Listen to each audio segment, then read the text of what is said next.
Yo, what's up guys? Shun here, and for today's video, ang pag-uusapan natin ay tungkol sa Chromia. Ang Chromia ay isang layer 1 proof of stake blockchain kagaya ng Ethereum, Solana, Sui, Cardano, and many more. But unlike any other layer 1 blockchain, ang Chromia ay gumagamit na tinatawag na relational blockchain na sinasabing more suited for mainstream adoption. At ang Chromia guys is built by ChromaWay, a public blockchain platform powered by RHEL. And sila, ginagawa na to since 2012 pa. At sobrang dali lang mag-build ng mga dApps or decentralized application sa Chromia. Dahil kagaya sabi ko kanina, ang ginagamit nila ay RHEL, which is derived from SQL programming language, which is sobrang familiar ng majority ng mga developers natin.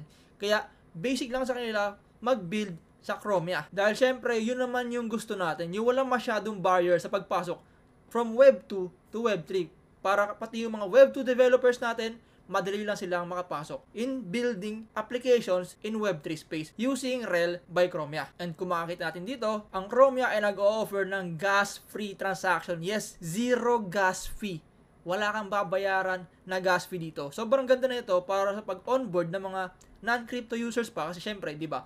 Kapag hindi ka masyado maalam sa crypto or bago ka lang, pag may tinawag na gas fee, kailangan magbayad ng fee. Pag mag-withdraw ka ng kinita mong token, kunwari sa game, is parang, paano ako kukuha nung pangbayad ng gas fee? Saan ako bibili? Ganyan, ganito, ganon. So, dito sa Chromia, wala tayong babayaran na gas fee. So, kung meron kang kinitang token sa game na nilalaro mo, isend mo na lang agad dun sa exchanger na pagbebentahan mo without spending any cents. So, libre po yan. So, evolutionary NFT, on-chain logic, tapos meron din file storage and decentralized relational database. Tapos sa mga developers naman, customizable fees, tapos code 10 times faster with RHEL. Kagaya sinabi ko kanina, derive siya sa SQL, tapos meron mga dedicated dApp chains per dApp, okay? Per decentralized application, meron siyang dedicated na chain. Ayan o, one chain per dApp. Fees? Nah, don't think so. So, zero gas fees. Tapos, every dApp is on the block. Tapos, syempre, para mas malaman mo pa about Chromia, is sumali ka sa Discord community para pwede ka magtanong-tanong doon. Kung developer ka ba, pwede kang sumali doon para may mga questions ka, masasagot nila. Tapos, kung user ka naman, join ka din doon para makita mo kung ano yung ginagawa nila sa loob.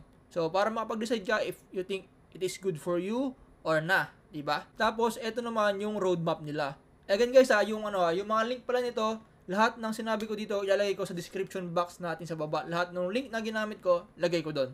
Okay? Ito yung roadmap niya for this year, 2024.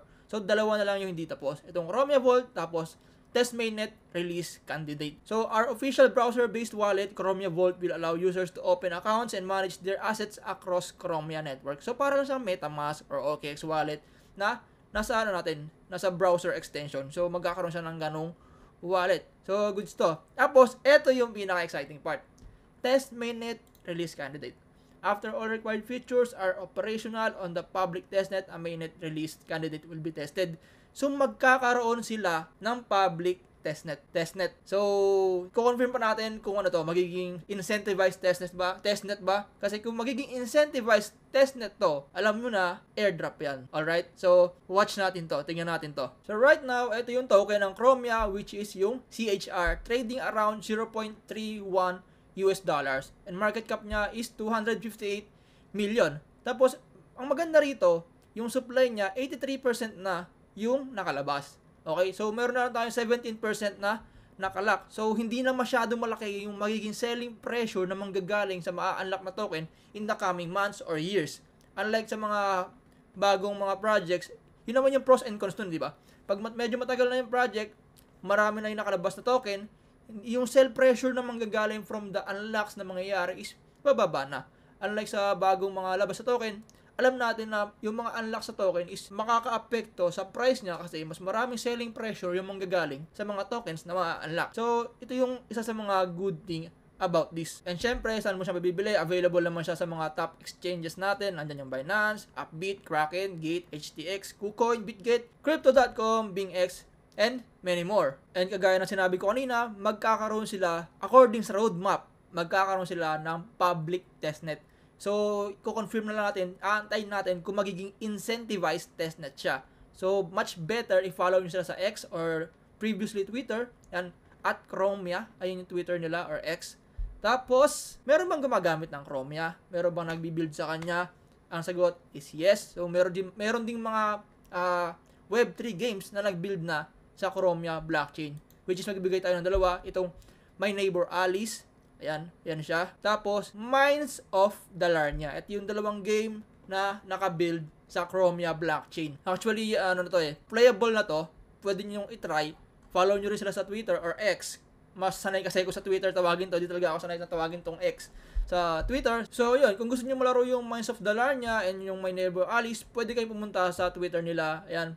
Para makita nyo yung mga link. And I guess pareha silang nasa beta phase. So, pwede nyo silang testingin, laruin. And baka sakali magkaroon kayo ng reward in the future. Again, hindi siya sigurado. Baka sakali lang. But then again, it is free to try and to play those games under Chromia Network. So, ano nga ba yung gamit ng CHR token ng Chromia? Okay, so pwede natin siyang gawing pang stake, pwede siyang pambayad ng hosting fee, and ang CHR din po ang governance token ng Chromia ecosystem. So, right now, yun yung mga use cases ng token nila. So, basically, that would be it. Yun yung Chromia on the surface. So, in the future, maybe mag-deep dive pa tayo kung ano yung mas makikita pa natin in this ecosystem. Lalo na't magkakaroon sila ng public testnet na sana maging incentivized testnet para magkaroon tayo ng airdrop. So, ilagay natin to sa watchlist natin. So, tingnan natin kung ano yung magiging development nila soon. Kaya, let's check it on the future ulit. So, yun lang guys. Thank you so much for watching. Shun here. Peace out. God bless. Follow for more.